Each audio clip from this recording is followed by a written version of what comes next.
o tema do nosso bate-papo é baseado no texto de Coríntios, né? Quando nós somos fracos, aí é que nós somos fortes. Não é isso? O tema do bate-papo é esse. Mas eu já sei que as áreas de fraquezas de muitos aqui são diversas. Então vão surgir perguntas de todo tipo. Nós vamos tentar responder, né? Mas para participar desse bate-papo, me ajudar a conversar com vocês sobre esse tema, eu queria chamar duas mulheres muito especiais. Primeiro, eu queria chamar a nossa anfitriã, a pastora Romilda Mello. Você pode aplaudir a pastora Romilda? Pastora Romilda é casada com o pastor Alvin Silva, pastor sênior da Igreja Batista Vale das Bênçãos. É mãe de 3 filhos. Seja bem-vinda, pastora, na sua própria casa. É mãe de 3 filhos, é vovó de 2 netinhos preciosos. Ninguém fala, né, gente, que ela já é vovó. Serve a Jesus como pastora diária de célula desta igreja e é líder do Ministério de Mulheres da Igreja Batista Vale das Bênçãos, que tem como objetivo reposicionar, preparar e equipar mulheres para ser a resposta que esse mundo precisa. Amém. Glória a Deus. Obrigada, pastora Romilda, por abrir as portas dessa casa, por nos receber e por dizer sim ao Senhor para aquilo que Ele te convocou para fazer. Como você lida com mulheres e você tem esse propósito no seu coração de reposicionar, de preparar e de fazer cada mulher ser enviada como uma flecha assim, para ela cumprir o seu objetivo, o seu propósito, você é nossa convidada aqui e eu sei que a sua presença vai nos acrescentar muitíssimo. Amém. A nossa segunda convidada é uma psicóloga. Sâmia Mendonça. Cadê a Sâmia? Por favor, Sâmia, pode aplaudir a Sâmia. A Sâmia é casada, graduada em psicologia e pós-graduada em terapia familiar. Atua na área de políticas públicas da assistência social há 2 anos e na psicologia clínica há 3 anos, na IBVB. Faz parte da rede de casais e da rede de mulheres. Seja bem-vinda, viu, Sâmia? Que bom que você está aqui com a gente. Obrigada. Dizem que a psicologia é a profissão do milênio, né? Porque todo mundo está precisando de dar uma estruturada na vida, sim, né? Então, nós acreditamos na psicologia como uma ferramenta, né? A psicologia, a psiquiatria, tá, gente? Nós somos as mulheres de fé que não nega a ferramenta que Deus entregou para os seres humanos, né? Eu acho que Deus sabia a confusão que a gente ia fazer com as nossas próprias mãos e Ele já capacitou homens e mulheres para nos ajudarem nesses processos tão difíceis que às vezes a gente vivencia, né? Então, a Sâmia é psicóloga e especialista na área de família, atua na área de família, e nós vamos conversar um pouco. E eu sou Helena Tanuri, sou pastora, sou palestrante, sou mãe de 4 filhos, a Clara, o Miguel, o Arthur e a Sofia. Recentemente ganhei mais uma filha na lei, que é a Thaís Tanuri, que está ali no estande com o Miguel. Então, agora eu sou mãe de 5 filhos, né? Sou casada com o homem mais bonito do mundo, na minha perspectiva, desculpem, mas na minha perspectiva, eu espero que o seu, na sua perspectiva, seja o mais bonito do mundo também. E o João é meu melhor amigo, meu parceiro, meu pastor e líder, e exerce sobre a minha vida uma liderança gentil que me dá asas para voar. É por causa do João que o Femininas acontece também. Então, esse ano, com a graça de Jesus, nós vamos completar 30 anos de casados e a gente acredita na restauração da mulher, na restauração da família, e é uma honra estar aqui com vocês. Amém? Glória a Deus. Então, obrigado, Humberto. Já está aqui, gente, já tem pergunta aqui. Olha que equipe eficiente, né? Eles me empurram, eles falam para chegar para lá, chegar para cá. Mas olha aqui, já as perguntas, muitas perguntas já chegaram a nós aqui. Mas antes de começar a trazer vocês para essa conversa, eu quero perguntar para a Sâmia e para a pastora, baseado no texto que o apóstolo Paulo diz, quando eu sou fraco, aí é que sou forte, né? Vamos ler o texto só para você você ficar bem contextualizada, você que está nos visitando, às vezes você não é cristã evangélica, ou você não está se lembrando bem desse texto, não tem problema nenhum, nós vamos refrescar a sua memória. Espera aí. Portanto, tá, o texto está em 2 Coríntios 12, que diz assim, o apóstolo Paulo dizendo, portanto, eu me gloriarei ainda mais alegremente em minhas fraquezas, para que o poder de Cristo repouse em mim. Por isso, por amor de Cristo, regozijo-me nas fraquezas, nos insultos, nas necessidades, nas perseguições, nas angústias, pois quando sou fraco, é que sou forte. O que isso significa para vocês? O que vocês acham que o apóstolo Paulo estava querendo dizer com isso? Na perspectiva de vocês duas, ele fala, eu me regozijo nas fraquezas, eu me regozijo nas necessidades, porque quando eu sou fraco, aí é que sou forte. O que vocês acham que o apóstolo Paulo estava querendo dizer com isso? Bom, né, naquilo que eu entendo, naquilo que eu percebo, todos nós temos fragilidades. E, às vezes, a gente quer esconder as nossas fragilidades. A gente quer esconder os nossos erros. E quando Paulo fala, mas aonde eu quero me alegrar, é através das nossas fraquezas, das nossas fragilidades, é que nós vemos o quão nós somos humanos, o como nós somos limitados. Mas dentro dessa limitação, é a partir das nossas fragilidades que nós nos empenhamos a desenvolver, né, novas potencialidades para poder crescer, para poder aumentar aquele limite que nós tínhamos. Então, talvez, se não houvessem, né, as fragilidades no nosso dia a dia, nós ficaríamos tão limitadas naquilo, né, que a gente faria todos os dias, mas através, né, daquilo que nos depara no nosso dia a dia, com as fragilidades, ela nos motiva a irmos além, a avançarmos e a desenvolvermos, né, as nossas potencialidades, aquilo que está dentro de nós e que muitas vezes nós não reconhecemos, mas nós reconhecemos a nossa força. É naquele momento que a gente está mais frágil. É ali que a gente começa a perceber o quão que nós somos fortes e o quão que nós podemos, né, nos fortalecermos e fortalecermos juntas ainda, né, como uma igreja, como uma célula, num grupo de amigas, para poder estarmos, né, juntas e superarmos aquela fragilidade. Tem alguma coisa a acrescentar, pastora? Primeiro, boa tarde, mulheres. Tá linda essa igreja hoje, hein? Nossa! Cheio de mulheres bonitas, cheirosas, né, para o Senhor. Fico muito feliz com a presença de vocês, viu? É uma alegria.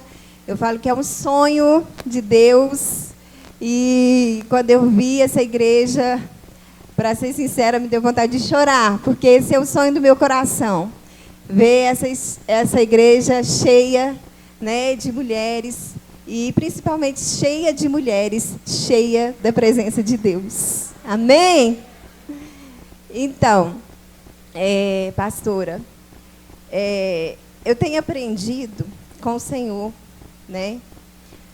Eu falo assim que a minha formação é a minha vida. É os momentos, né? Essa é a minha formação. E eu tenho aprendido com o Senhor a cada dia que a gente tem que valorizar os nossos momentos. Tanto os momentos ruins das nossas vidas, quanto os momentos bons. Porque os ruins sempre têm algo a nos ensinar. E os bons, a gente tem que aproveitar. Porque eu acho que passa tão rápido, né? Passa tão rápido a vida. Eu vejo que a cada dia está tudo tão acelerado, não é verdade? E, às vezes, as pessoas não estão aproveitando, né? Aproveitando os momentos. Mas eu tenho aprendido isso com o Senhor, aproveitar cada momento. E, às vezes, a gente tem as nossas fraquezas, tem as nossas dificuldades, mas tudo passa, né? As fraquezas que a gente tem, eu creio também, que o Senhor coloca em nós para que a gente não venha se gloriar, É como Paulo disse, não é verdade? Então, isso também vem de Deus. As nossas fraquezas também vêm de Deus. A gente tem que saber lidar com elas. Eu acredito assim. É interessante, porque a gente às vezes vive num mundo que diz que a gente não pode fracassar, né? É o mundo do Instagram, o mundo do Facebook, o mundo dos vitoriosos sempre. E isso é uma mentira, né? Isso é uma mentira. Porque todo ser humano tem dias maravilhosos, como a pastora Romilda bem colocou, e dias péssimos. Todos nós temos dias de vitórias e dias de derrotas, sim. Dias de fracassos. E quando a gente olha para a história dos personagens bíblicos mesmo, a gente vê que Deus fez questão de não ocultar na sua palavra nem a vergonha, nem o pecado dos seus filhos. A gente vê Davi, um homem chamado segundo o coração de Deus, o pecado dele de estar com Betseba, depois de mandar assassinar Urias, isso não foi poupado. Deus não colocou panos quentes, fez de conta que nada aconteceu. Tudo está relatado no livro sagrado para que a gente aprenda com os erros dos outros. Gente, uma dádiva é quando Deus não precisa de levar a gente para o vale, mas a gente aprende, às vezes, observando o vale do outro, né? E se a gente observar muito bem a nossa vida, você vai constatar, eu tenho certeza, que os momentos que mais geraram produtividade na sua vida com Deus, os momentos que mais geraram frutos na sua vida, foram momentos que se seguiram a desertos e vales. Deitado eternamente em berço esplêndido, a gente não aprende muita coisa. Mas quando a gente atravessa um vale, quando acontece uma necessidade, uma falta, uma perda, meu Deus, é terrível, ninguém gosta de passar por isso. Mas como nós somos aperfeiçoados no momento difícil. Por isso que a palavra de Deus diz que há mais sabedoria e ganho na casa onde há luto do que na casa onde há festa. Quando a gente está tudo bem, a gente nem lembra que Deus existe muitas vezes. A gente não se lembra de agradecer. E é tão interessante você falar isso, pastora Romilda, de aproveita quando as coisas boas, porque tem tantas coisas boas no nosso dia, mas a gente nem enxerga, de tão mal acostumado que a gente está, né? Foca nas coisas ruins, né? Foca nas coisas ruins e as boas passa batido. E as boas passam. Né? Respira fundo aí. De novo, enche o pulmão de ar e solta. Agora, percebe como é que você ficou mais alerta? Assim, como é que deu um reinício? Respirar fundo faz oxigenar o cérebro e reorganiza as ideias. Então, quando a gente fala respira fundo, é literal. Respira fundo. Respira fundo umas 3 vezes. E parece que tudo entra no eixo, assim, você se acalma de novo para tomar decisões e para ver com outros olhos. Quanta gente não pode fazer esse simples movimento hoje? Quantas pessoas estão agora numa UTI com os pulmões sendo supridos pelo oxigênio artificial? Que dádiva é você estar aqui? Que dádiva é você poder respirar? A gente tem que ter um outro olhar sobre a benevolência do Senhor, que todos os dias está sobre nós e nós nem percebemos.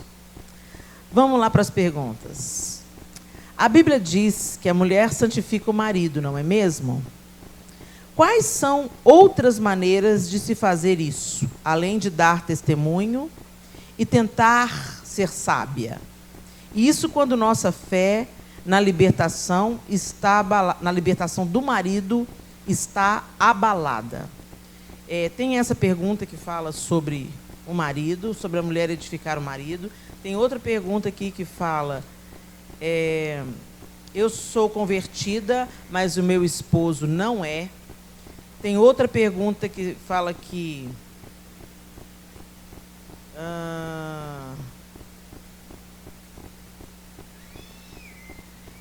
eu sou convertida, meu marido conhece a palavra, porém não frequenta a igreja e usa drogas. Meu filho de 10 anos já sabe da situação e sofre. Às vezes tenho vontade de desistir, porque não vejo nele um companheiro e nem vontade de mudar. Eu acho que dentro desse parâmetro aí, desse padrão, nós temos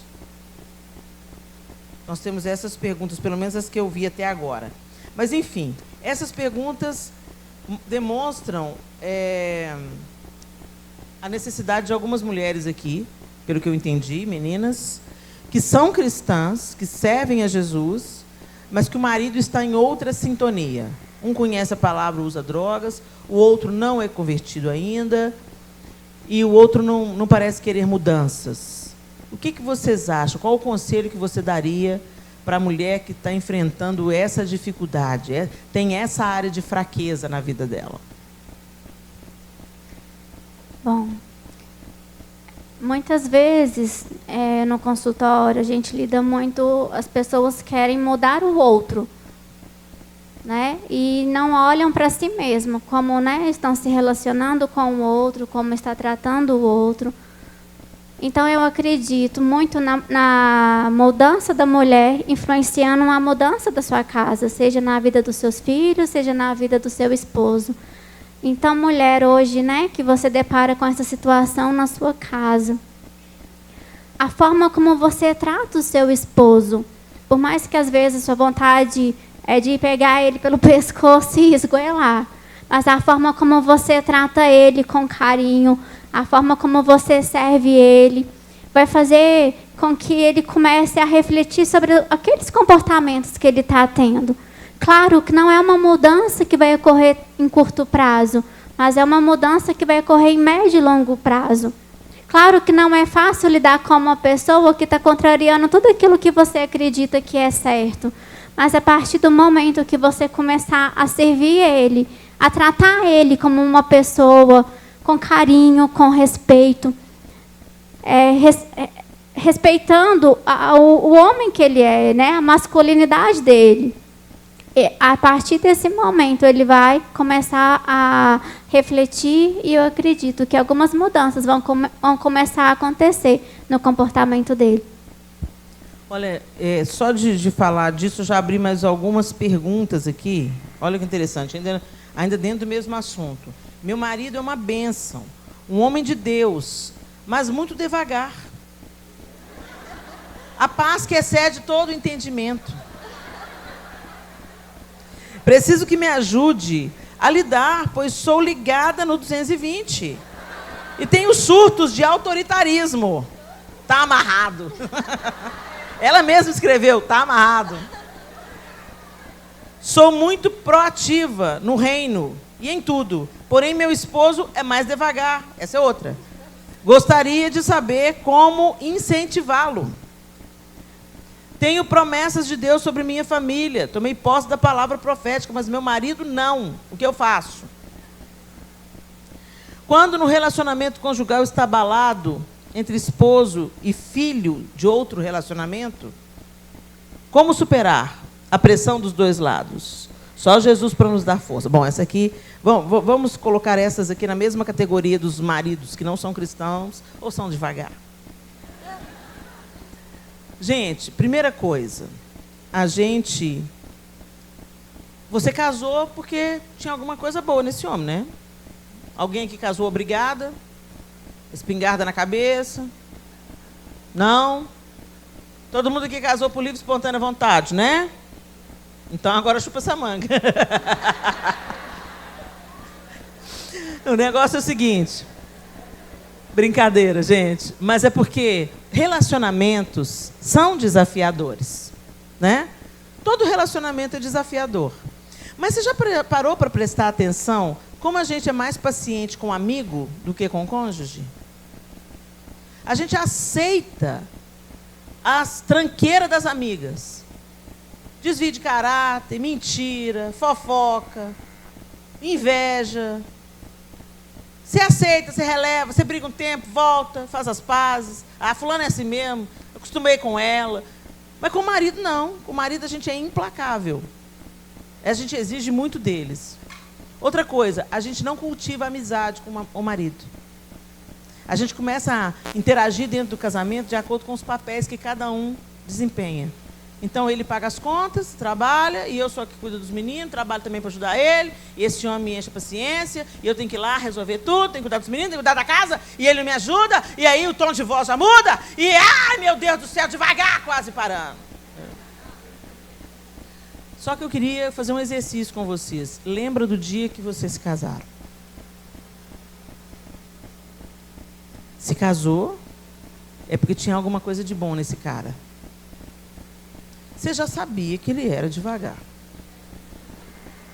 Um cara proativo não vira devagar de uma hora para outra. Se ele era proativo e ficou devagar, ele está depressivo. Então, ele precisa de ajuda terapêutica e pastoral. Tá? Um homem que tem uma personalidade proativa, ele vai, ele resolve, ele faz. E, de repente, ele fica para baixo, ele fica devagar, ele não quer ir mais lugar nenhum. Ele se tranca no mundo dele. Isso é um sintoma de uma doença. Ele precisa de ajuda pastoral, de ajuda terapêutica. Ok? Então, agora, se ele já teve sempre a personalidade mais quieta, a paz que excede todo entendimento, começa a olhar isso com bons olhos, porque se não fosse assim, ele tinha te matado. João Lúcio, por exemplo. Se o João Lúcio não fosse esse homem equilibrado, sensato, caladão, entendeu? Já tinha dado morte. Se fosse outro que competisse poder comigo, eu não estaria aqui ministrando.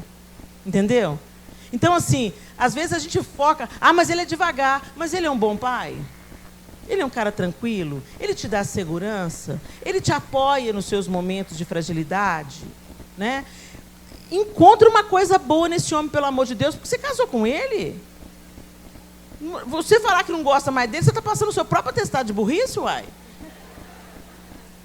Traz a memória, a palavra de Deus diz, traga a memória, eu quero trazer a memória o que me pode dar esperança. O negócio é que a gente põe a lupa em cima do defeito e esquece as qualidades que o cara tem. Né? Busca nesse homem que é devagar, na paz que excede todo entendimento, e fala, olha, graças a Deus, porque é melhor ser casado com um pacificador do que com um homem violento e iracundo. Imagina, meu avô morreu assassinado por causa da ira dele. Por causa da ira dele de querer resolver tudo na pancada e na bala, eu não tive avô. Ele morreu quando eu tinha 5 anos de idade. Eu lembro do sangue na calçada. Eu lembro da dor da minha mãe por perder o seu pai. Por quê? Porque tinha estupim curto, porque era violento, porque queria resolver tudo na bala. Morreu e matou o cara que matou ele. 2 homens violentos. Então, se você é casado com um pacificador, dê graças por isso. Agora, presta atenção. O cara já tem um temperamento pacífico.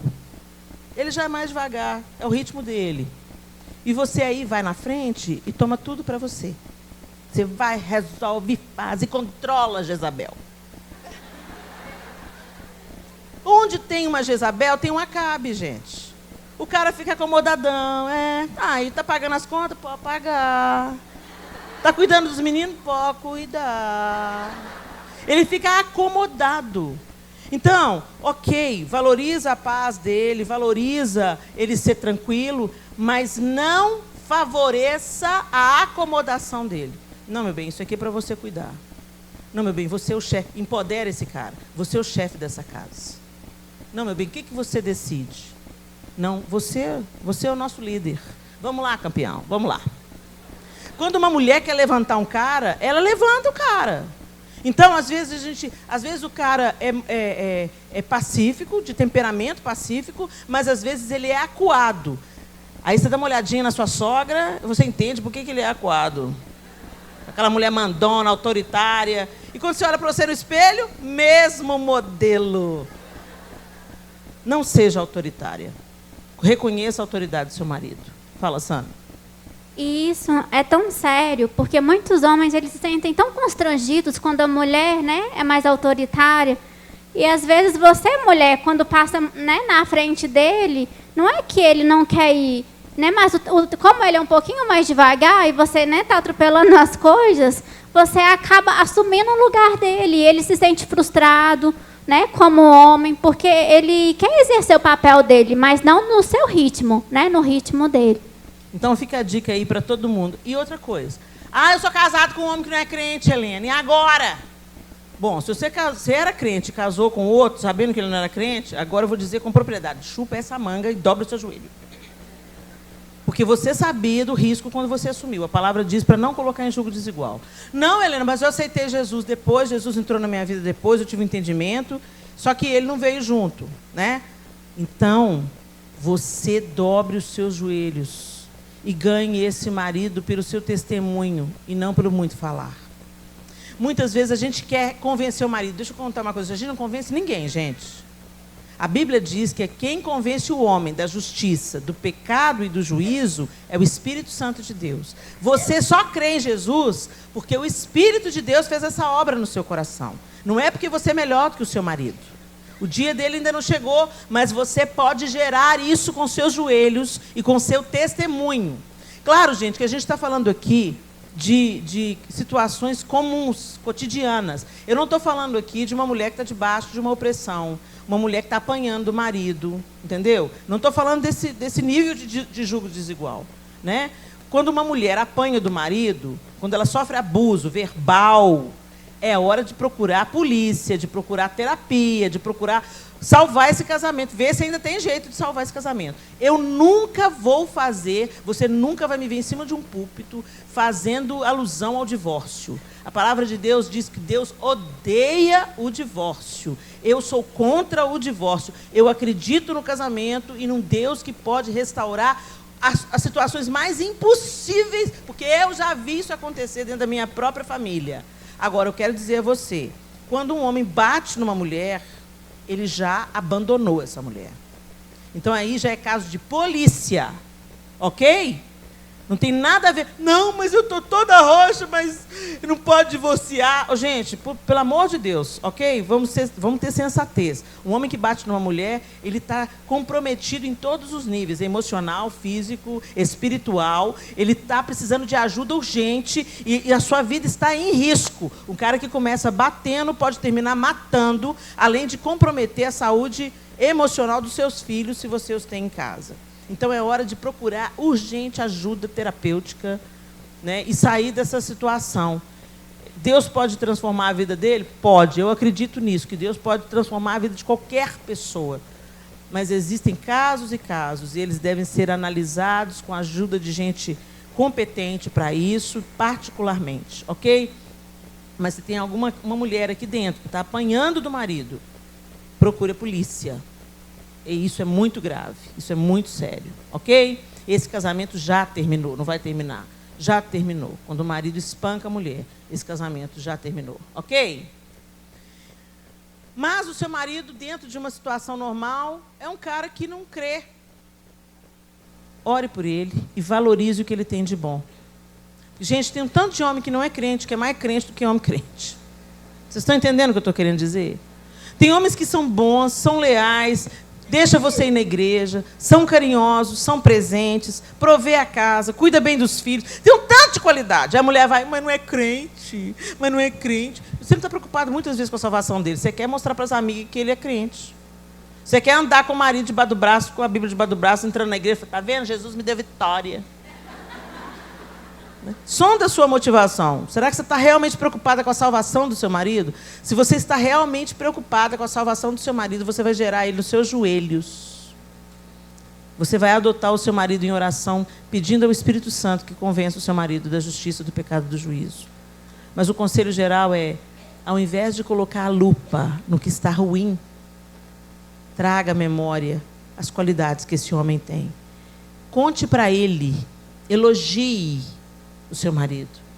Tem homens que estão tão para baixo, porque você tomou conta de tudo. Você, mulher, onde a gente chega, a gente se espalha. Você vê, estava marcado para chegar aqui, o encontro ia começar às 16 horas. 1h da tarde já tinha mulher aí. Entendeu? A gente não tem tempo ruim com a gente, não. A gente já chega se espalhando. Né? Se é para chegar, chega antecipadamente, já pega, já faz, já acontece. E, às vezes, a gente sai atropelando os caras. E a gente tem que entender que a gente tem uma função de também ajudar esses homens. A mulher está tão poderosa, que o homem está perdido. Muitos homens estão perdidos. Peraí, mas qual que é a minha função agora? Para que eu sirvo agora? Até banco de esperma tem? Para que eu sirvo agora? Mas isso não é de Deus. Isso não é de Deus. Esse excesso de feminino não é de Deus. Nós não fomos criadas para disputar poder. Nós fomos criados para ter o nosso poder e valorizar o poder deles. Amém? Pensa nisso, tá? Sou esposa de pastor, sou ajudadora em tudo, mas sinto que posso fazer mais. Achar o meu ministério. Tem alguma coisa? Você, como esposa de pastora, você pode falar sobre isso, pastora Romilda? Eu acho, né, que as pessoas têm se preocupado tanto em achar o seu ministério e não têm vivido aquilo que Deus tem para elas. Porque eu creio que se a gente está em Deus, Deus vai nos conduzir, né, aquilo que a gente tem de fazer. E tudo tem o seu tempo, né? Eu tive meu tempo de ficar na minha casa, de cuidar dos meus filhos, né? Agora ajudo a cuidar dos netos, mas tudo tem o seu tempo, né?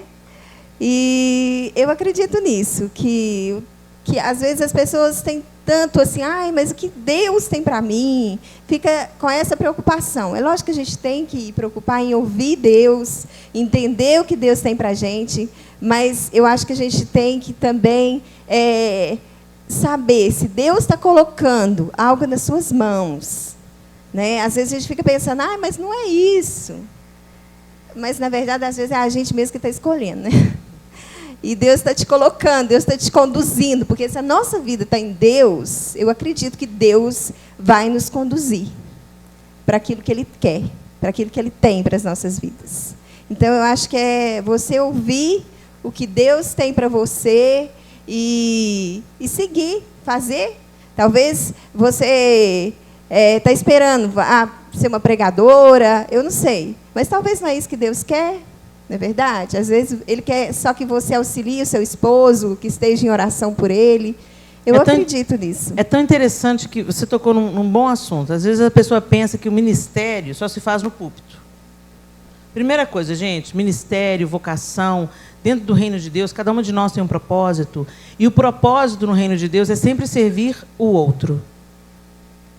O propósito do reino de Deus é o outro. Jesus disse assim, como eu vos amei, que vos ameis uns aos outros. Então, Ele deu o exemplo. Ele deixou a sua glória, encarnou, habitou entre nós e se deu no nosso lugar. Cristãos deveriam ter a mesma inclinação natural, se dar pelo outro. E é neste lugar onde a gente se dá pelo outro é que nós encontramos significado, sentido e felicidade. Por isso que nós estamos tendo muito mais depressão. Os casos de suicídio aumentaram significativamente, porque nós vivemos numa sociedade totalmente egoísta. Nós somos tão focadas na nossa vida, nos nossos sonhos, nos nossos projetos, naquilo que a gente quer fazer, que a gente se desvia do plano de Deus para nós, que é fazer pelo outro.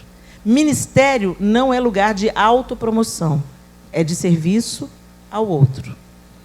Quando você quer pregar, você pode pregar no presídio, você pode pregar no hospital, mas as pessoas acham que ministério é com microfone.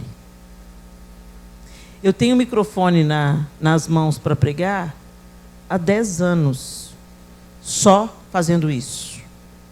Mas antes disso, eu falei para muitas pessoas em pequenas salas, para poucas pessoas, em salas, em escritórios, para as minhas amigas, para os meus familiares. Ou fiquei atrás, no back vocal, servindo no ministério de outra pessoa. Então, serviço, ele pode se dar em cima do púlpito e ele pode se dar enquanto você está com as panelas no fogão.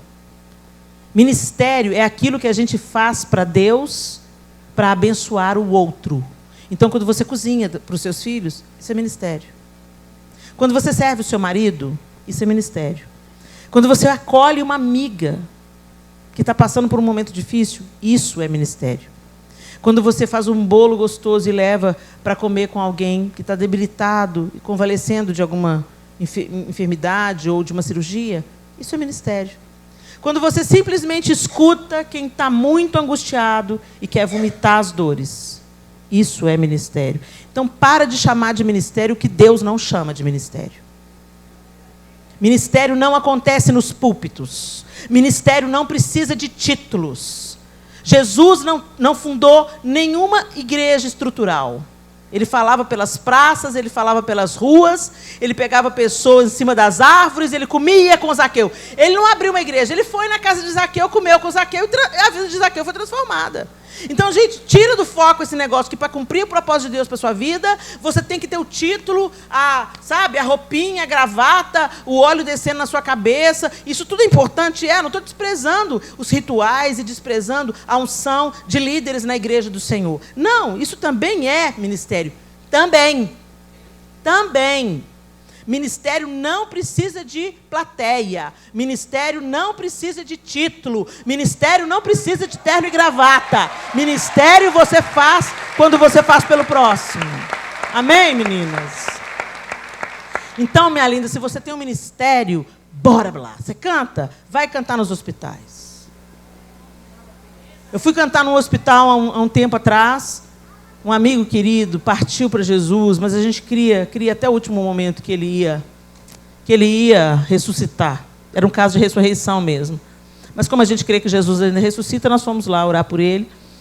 E aí ele começou a trazer umas músicas do Diante do Trono à memória e nós começamos a cantar, eu, ele e o João. Quando a gente pensa que não, gente, o corredor do hospital estava lotado, os doentes vieram dos outros quartos. Há uma carência, uma necessidade de consolo naquela casa chamada hospital, onde todo mundo está fragilizado e com o coração escancarado para o evangelho, mas a gente quer ficar em cima do púlpito aparecendo. Na verdade, você não quer servir coisa nenhuma. Muitas vezes a gente quer curar a nossa autoestima sendo exaltado na terra. Então, vão para os hospitais que você vai ver que você vai experimentar uma alegria que púlpito nenhum, e eu estou dizendo de caso próprio. Eu senti mais alegria naquele dia no quarto do hospital do que eu sinto muitas vezes que eu subo no púlpito. Então entra no lugar que Deus tem para você. Você não precisa de holofote. Você só precisa de estar no lugar que Deus quer que você esteja. Amém?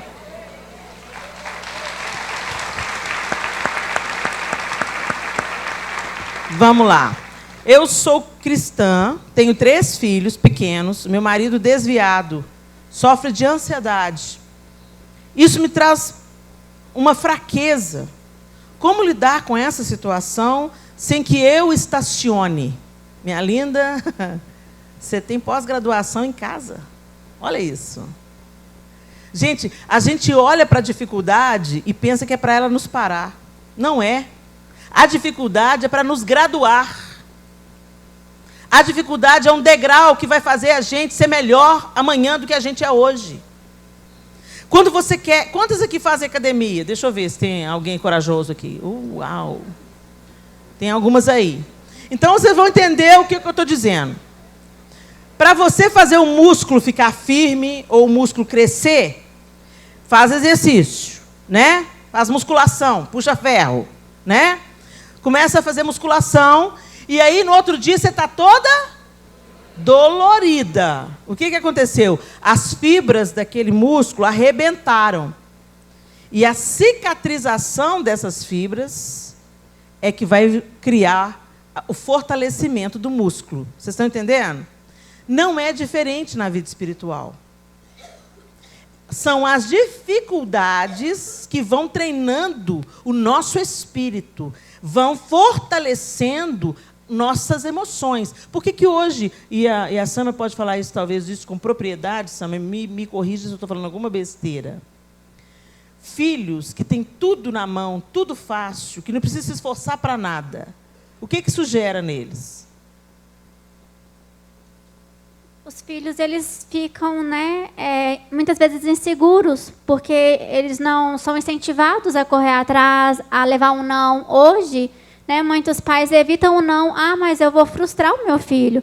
E a gente depara, às vezes, com adolescentes rebeldes. Por quê? Porque na infância não teve um não, não teve um limite, não teve falta. Porque muitos pais hoje, eles refletem nos filhos da infância deles. Mas eu não tive em casa, então eu quero dar o que eu tenho de melhor para o meu filho. Só que, às vezes, esse melhor é falta de nada. E precisa, no dia a dia, a falta ela é importante, porque é através da falta que nos motiva a correr atrás. Se essa criança não precisa correr atrás de nada, ela vai ficar, né, uma criança insegura, porque quando ela deparar lá fora como uma situação difícil, ou às vezes até mesmo na escolinha com 6 anos de idade, ela não vai saber resolver, mas não vai saber por quê. Porque ela não aprendeu a ser frustrada. E muitas vezes ela vai partir para a agressão. Ah, é meu, eu quero. Por quê? Ela não aprendeu a ser frustrada. Ela sempre teve na mão aquilo que ela quis. Presta atenção no que a psicologia está dizendo. Nós precisamos de passar por frustrações. Porque a gente aprende a elaborar e a se reorganizar e a sair disso e ficar mais forte tendo as frustrações. Então, quando a gente... Não, meu filho... Eu falava isso. Eu quero dar para os meus filhos tudo que eu não tive, Senhor. E o Senhor falou comigo assim, por quê? Inclusive, o que você não teve, fez de você quem você é. E a gente está... É aquela história da borboleta. Se você corta o casulo, a borboleta nunca vai voar. Porque o esforço da lagarta para ela romper o casulo é que manda o fluido do corpo dela para as asas e dá força para a borboleta voar. Então, precisa de esforço. Precisa de passar o perrengue, sim, gente. Isso está na programação do ser humano. Então, a criança, ela precisa de não, ela precisa de limite. Isso gera frustração, aquela frustração no limite certo, e isso ela vai aprender a elaborar, reorganizar, sair, vencer, se defender quando chegar na escola, sem precisar dar um soco na cara do outro. Então, é muito importante a gente entender. Você está vivendo essa situação na sua casa, uma situação difícil, com seu marido. Seu marido é drogado, seu marido é alcoólatra, seu marido não é crente, seu filho está desviado, seus filhos querem ir para o mundo. Essa situação, a gente quer fugir dela. Ninguém gosta disso. Mas são essas situações que vão nos treinar para a gente atravessar a vida de um outro jeito, ver a vida de um outro jeito e ser facilitadora na vida desses filhos e desse marido. Ser uma intercessora, ser uma conselheira, ser uma amiga. É muito fácil. Ah, minha vida perfeita. Não tem vida perfeita, gente. Cada um tem as suas batalhas. Eu tenho as minhas, a Sami as delas, a pastora Romilda as delas. Todos nós temos. Mas essas batalhas, ela tem o potencial de nos aperfeiçoar. Então, se o seu marido tem ansiedade, ajuda esse homem. Busca uma ajuda profissional. Não quero ir no psicólogo. Se ele não quer ir, você pode ir. Olha, eu sou casada com um homem ansioso. Ele se rejeita, ele não aceita ir no psicólogo. Então, eu quero aprender. Como eu posso ajudar o meu marido a lidar com a ansiedade dele? Se coloque como resposta. Aí é o ministério aí, ó. Se coloque como solução na vida de quem tem mais perto. Gente, quando Jesus enviou os discípulos, quando ele falou, vão para Jerusalém que vocês vão ser revestidos pelo Espírito Santo, ele falou, e sereis revestidos de poder, quando descer sobre vós o Espírito Santo, e sereis minhas testemunhas, tanto em Jerusalém, como em toda a Judéia, Samaria e até os confins da terra. Começa em Jerusalém. Jerusalém é a sua casa. Começa a ser uma ministra de Deus na sua casa. Começa a cumprir o ministério na sua casa. Começa a ser uma mulher cheia do Espírito Santo na sua casa. Amém? Sou convertida, amo Jesus, amo a obra, mas não tenho domínio próprio. Tenho gênio difícil. Por mais que eu peça ao Senhor, que o Senhor me molde, eu sou muito geniosa. Deixa eu te falar.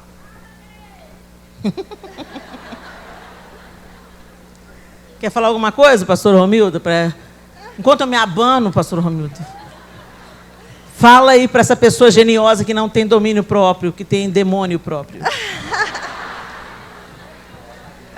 Mas eu acho que só de você reconhecer isso, já é como se diz, meio caminho andado. Meio caminho andado. Né? Dá glória a Deus aí, gente. Glória a Deus. Mas ninguém, como foi dito, né, ninguém transforma ninguém. Se você reconheceu, então procure se transformar. Né? Eu acho que o exercício é ler o que a palavra diz sobre isso, né? A cada dia, e se moldando dentro da palavra. Amém? Olha, eu posso dizer isso pelo meu próprio temperamento. Eu tenho um temperamento muito difícil. Esse meu temperamento me dá um tanto de coisas boas. Eu só tenho coragem para fazer determinadas coisas porque eu tenho um temperamento que eu tenho. Eu só encaro certas coisas porque eu tenho um temperamento que eu tenho. Mas tem o lado ruim também. Só Jesus na causa. Tem gente que eu não me aguento. Então, o que eu tenho percebido? Quanto mais perto a gente anda de Jesus, mais parecido com ele a gente fica. Obrigada, Naima. Quanto mais perto de Jesus a gente fica, mais parecido com ele. Você já notou quando você anda muito com uma amiga sua, que você começa a falar igual ela? Quando pensa que não, vocês estão vestindo até parecido? Não é assim? A gente absorve muito o outro.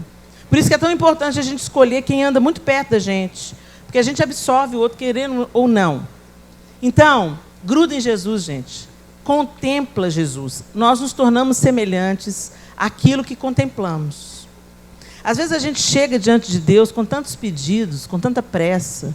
A gente faz de Deus o nosso gênio da lâmpada, né? E a gente não para contemplar Deus. Sabe isso que aconteceu aqui hoje no louvor? Quando a gente pensa naquilo que a gente está cantando. Não há outro como tu, soberano e fiel. Você contempla Deus. Isso não deve acontecer só na hora do louvor. A gente deve reservar uma parte do nosso dia para contemplar Deus. Para ver Deus nas mínimas coisas. Quando você olha para um pôr do sol e pensa, uau, nenhum vai ser igual a esse aí. Esse é único. Quando você abraça um filho, quando você ganha uma rajada de vento assim no meio do calor, e você imediatamente fala, Deus faz isso. Contempla Deus. Para prestar atenção em quem Ele é, naquilo que Ele faz. E o nosso coração vai sendo apaziguado, sabe? Quando a gente investe tempo em conhecer Deus e não apenas em trabalhar para Ele, o nosso temperamento não vai mudar, porque Deus te fez assim com um propósito. Mas Ele vai ajustar as arestas, né? Ele vai aperfeiçoar esse temperamento. Ele vai te dar equilíbrio. Então, contemple o Senhor. Amém? Gente, eu recebi uma pergunta aqui. Eu não sei se eu estou sabendo ler ela direito. Mas ela está falando assim. Será que Deus pode evitar com que me dê estrias?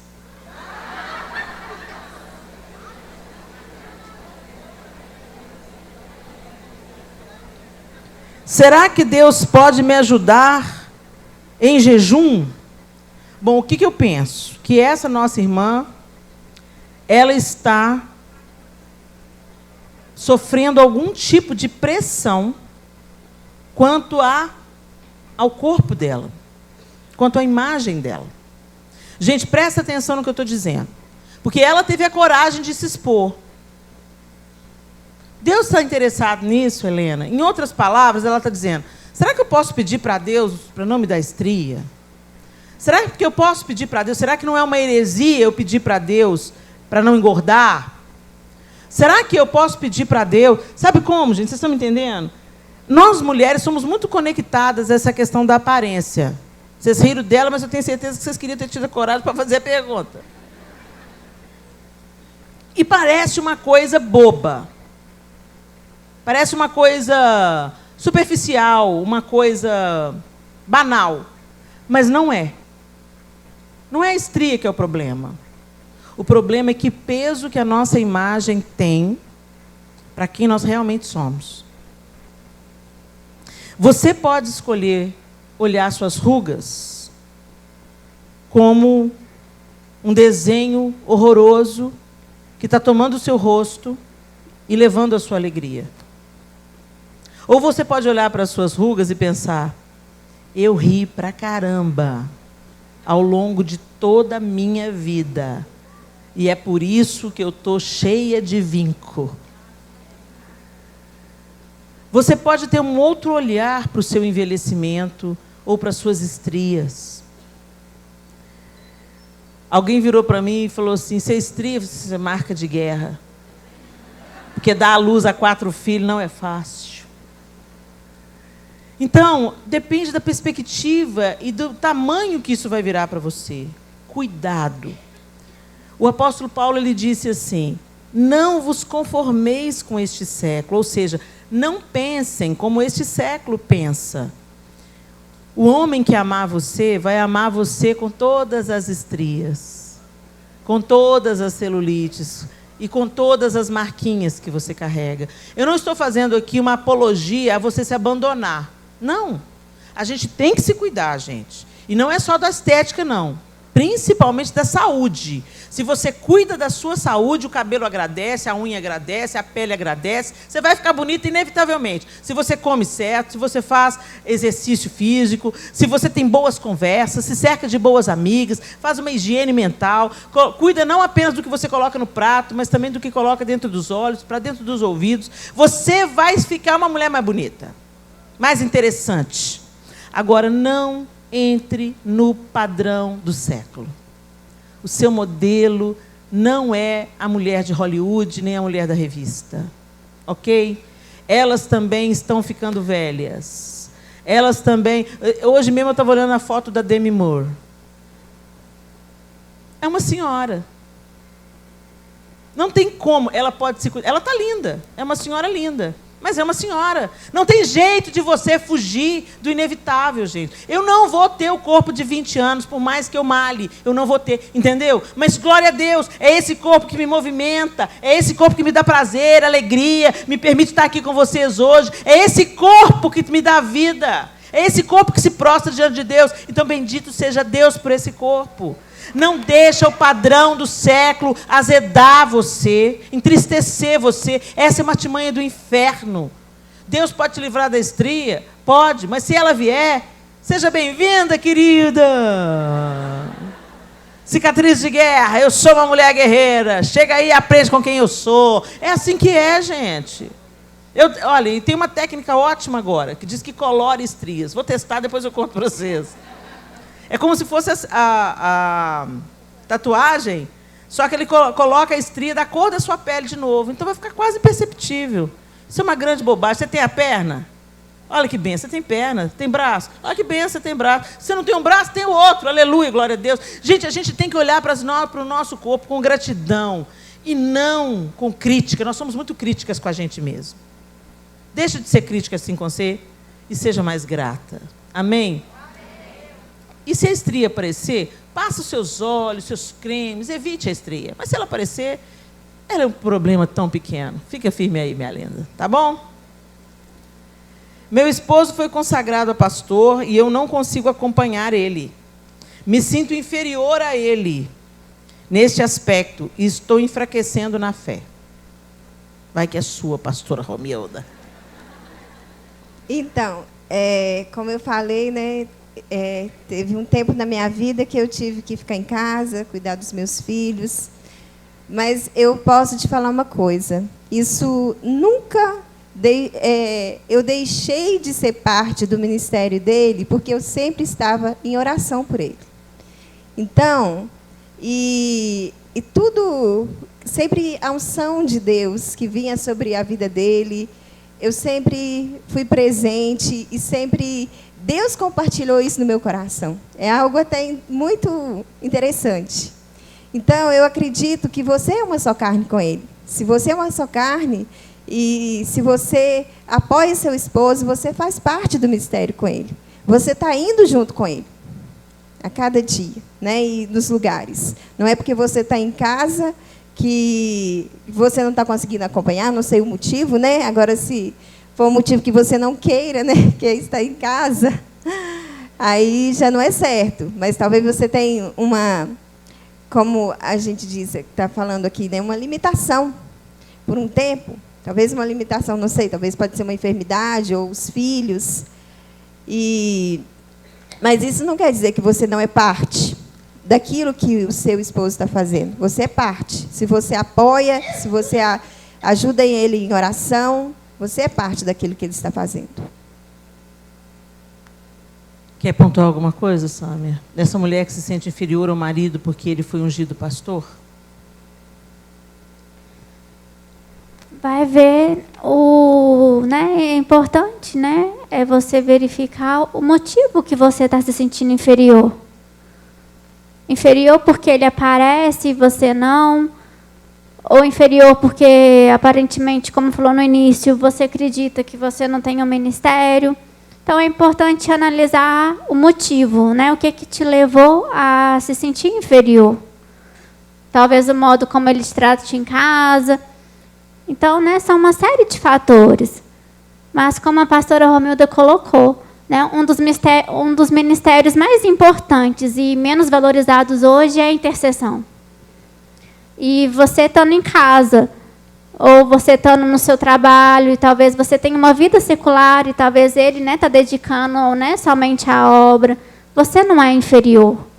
E talvez hoje ele está em pé por causa da sua oração, por causa da sua intercessão. Então, se valorize, dê o seu valor.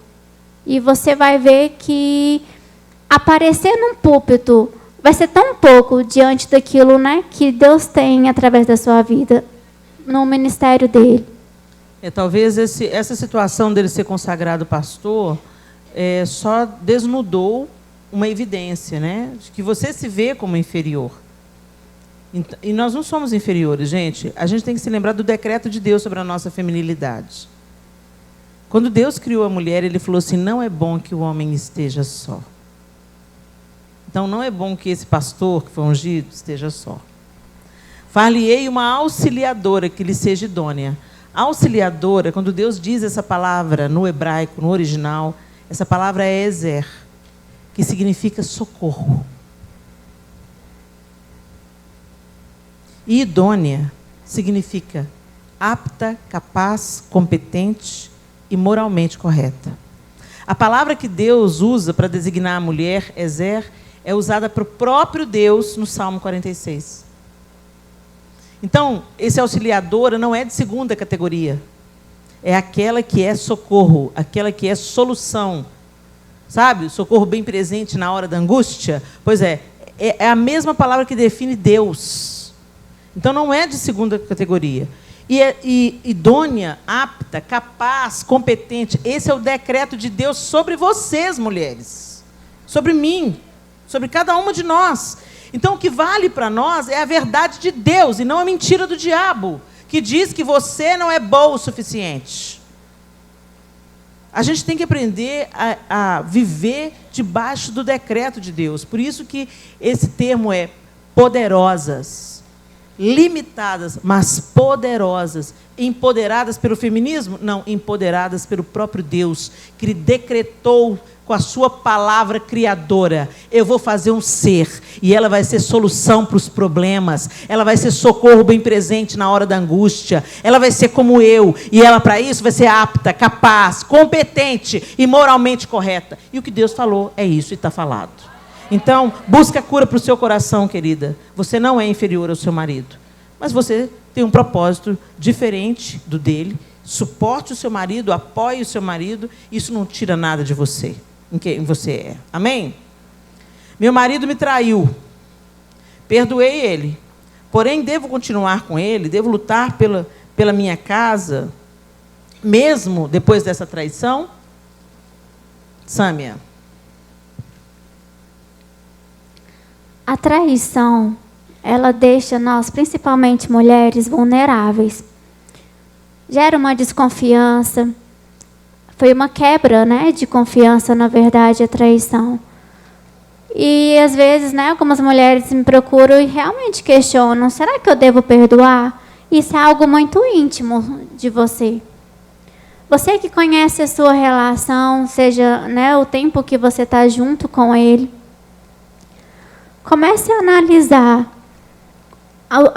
dentro da sua perspectiva.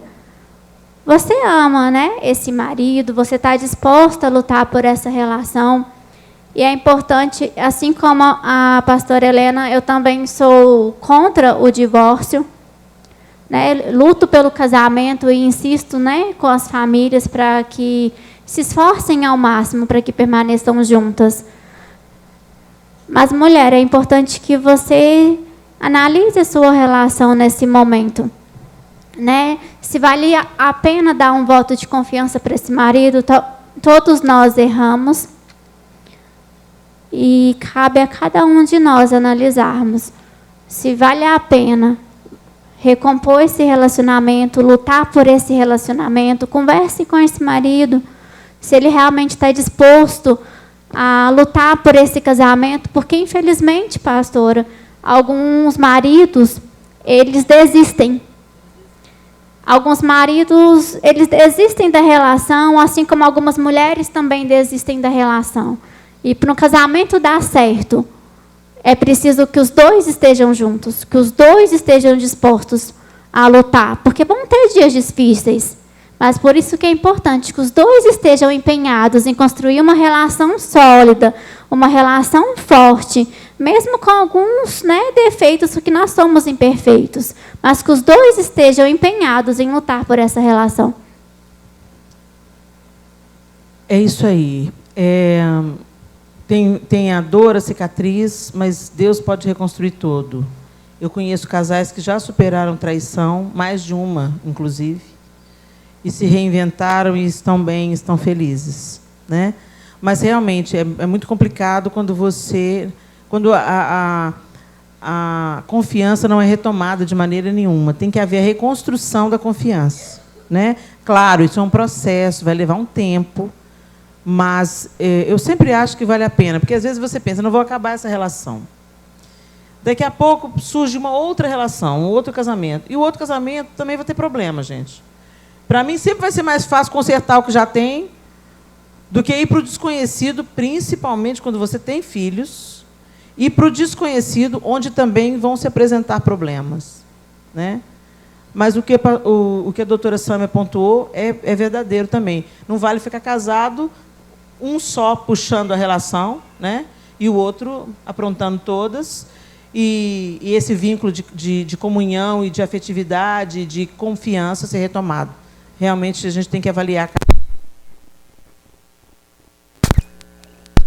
É muito poder reunido, hein, gente?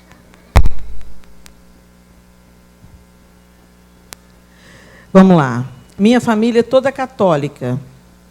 Eles me julgam muito e me sinto abatida, porque só eu sou serva e meu noivo recém-batizado.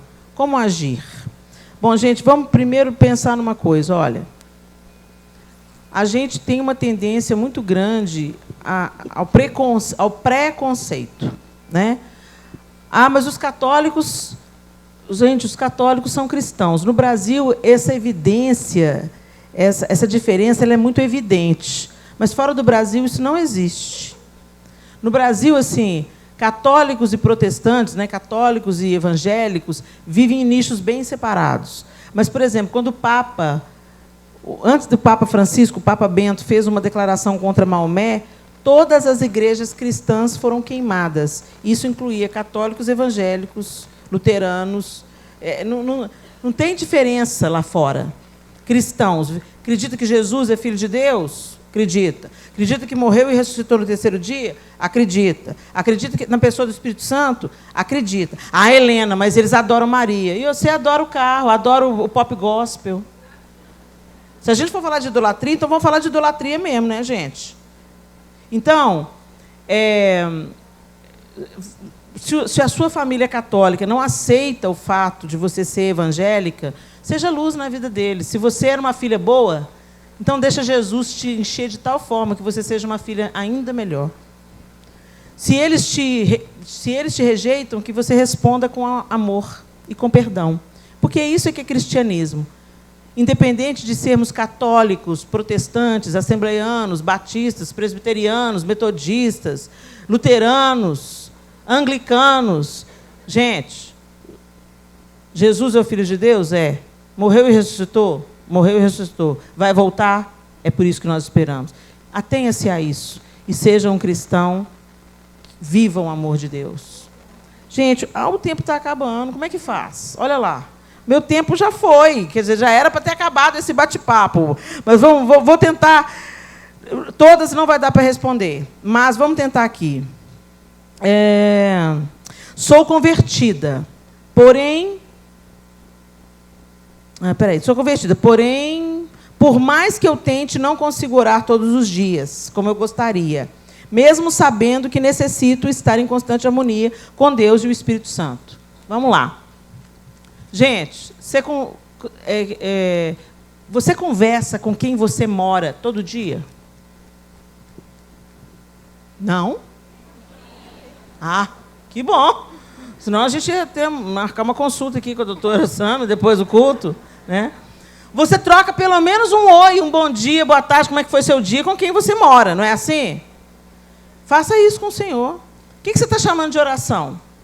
Entrar no quarto, fechar a porta, dobrar o joelho, falar, Senhor, amantíssimo Deus, eterno Pai, em cuja presença, Senhor, nos encontramos. Não, eu me encontro. Sabe, às vezes a gente formaliza demais. Esse momento de se entrar no quarto, fechar a porta, é necessário. Mas se você ainda não consegue fazer isso, começa devagar. Oi, Senhor. Abre o olho. Eu faço assim, eu abri o olho. Eu falo, Senhor, bom dia. Obrigada por ter dado vida para eu acordar hoje. Eu acordei, bendito seja o Senhor. As misericórdias do Senhor se renovaram sobre mim essa manhã. Obrigada, Senhor. Enquanto isso, eu estou levantando. Aí eu ponho os pés no chão e falo, Senhor, me ajuda a viver esse dia para a glória do Teu nome. Já faz parte. Eu acordo do lado do João, como é que eu não dou bom dia para ele? A gente tem que parar de ver Deus como um velhinho, assentado no trono, de barba, com um raio numa mão, um cajado na outra. Já orou hoje, fulana? Gente, se você quer intimidade com Deus, trate o Senhor com intimidade. Você não cumprimenta seu marido? Você não conversa com seus filhos? E você não quer conversar com eles para sempre? Quando eu falo para uma mãe assim, você vai ter que orar para o resto da sua vida. Ai, meu Deus! Por que você está desesperada? Você não vai ter que conversar com o seu marido para o resto da sua vida? Você não vai ter que conversar com o seu filho para o resto da sua vida? Por que não é pesado? E é pesado para o Senhor. Oração é conversa, gente. Conversa com Deus, gente. Fala para Ele, rasga o coração. Pai, hoje, olha, Senhor, vamos bater um papo. Ó, hoje eu não estou boa, não, Senhor. Senhor, eu não estou boa. O Senhor já me conhece, né, Senhor? Mas olha, Senhor, eu estou com muita raiva. Deus, eu estou com muita raiva, Pai. Me ajuda aqui, Espírito Santo, que eu estou a fim de matar o fulano, Senhor. É com Ele que você fala. Não é com a amiga, é com Ele. Porque Ele pode resolver. A sua amiga, o máximo que ela vai falar, divorcia, minha filha, a filha anda. Deus não, Deus vai te dar paz, Deus vai te chegar no prumo, Deus vai recolher suas lágrimas, Deus vai ouvir o seu clamor. Então fala, e às vezes essa intimidade vai crescendo tanto, e você vai se conectando tanto a Deus, que daqui a pouco você está escorregando da cama, está ficando de joelho, porque você sabe que Ele é tão lindo, tão grande, tão amoroso, que a presença dEle te constrange. Para de ver Deus como uma figura mitológica, gente. Deus é uma pessoa. E o Espírito Santo está dentro de você. Então fale com o Senhor abertamente. Abra o seu coração para o Senhor. Confesse ao Senhor os seus pecados. Senhor, o Senhor sabe, Senhor, eu estou querendo largar o cigarro. Só o Senhor sabe que eu fumo, né? Não aguento mais tacar aquele negócio na boca para tirar o cheiro, Senhor. O Espírito Santo, a sua palavra diz que a gente pode todas as coisas. Me ajuda a vencer esse vício. Sabe, gente, traz Deus para perto. Porque isso é urgente. E é isso que vai manter você de pé. Não é a religião. Não é vir na igreja que faz você um convertido. O que faz você um convertido é mudança de vida que vem de um relacionamento com Deus. Amém? Gente, eu vou ter que terminar. E eu vou dar um tempo para vocês descansarem. A gente falou pra caramba. O que eu vou fazer? Eu vou pedir para o pessoal ler essas perguntas todas e a gente vai ver algumas coisas aqui que a gente pode ajudar, tá bom? Vou passar para a Sâmia essas perguntas e, de repente, a Sâmia pode... Você tem alguma rede social, Sâmia? Um Instagram, alguma coisa assim? Ou um Facebook, você tem? Porque, de repente, a gente poderia... Porque tem muitas perguntas semelhantes aqui, pelo que eu percebi. Problemas com o marido, maridos devagar, maridos rápidos demais, maridos que traem, maridos que são promovidos, maridos que não valorizam as mulheres, problemas com maridos. Temos também problemas com filhos. Filhos que estão desviados do caminho do Senhor, filhos que estão tendo muita atração pelo mundo, mas não se interessam pela casa do Senhor, né? Temos vários assuntos parecidos. Então, de repente, a gente podia resumir isso em 3 perguntas ou 4 perguntas que englobassem os principais casos, e a Sâmia podia dar respostas no Facebook dela, alguma coisa assim. Pode ser, Sâmia? Você quer disponibilizar para o pessoal? O meu Instagram é Sâmia Mendonça, né, sem o cedilha, _ PC, PSI.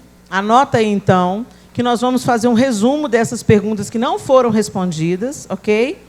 Vamos tentar conectar as mais significativas, as mais importantes. Tem perguntas aqui, por exemplo, que falam sobre o abuso sexual, que é um tema muito importante da gente conversar sobre ele, né? Eu venci o abuso sexual, eu fui molestada sexualmente durante toda a minha infância, e Deus restaurou todas as coisas. Então, a gente vai tentar colocar essas respostas para facilitar vocês aí, tá bom? Muito bem. Fica de pé no seu lugar.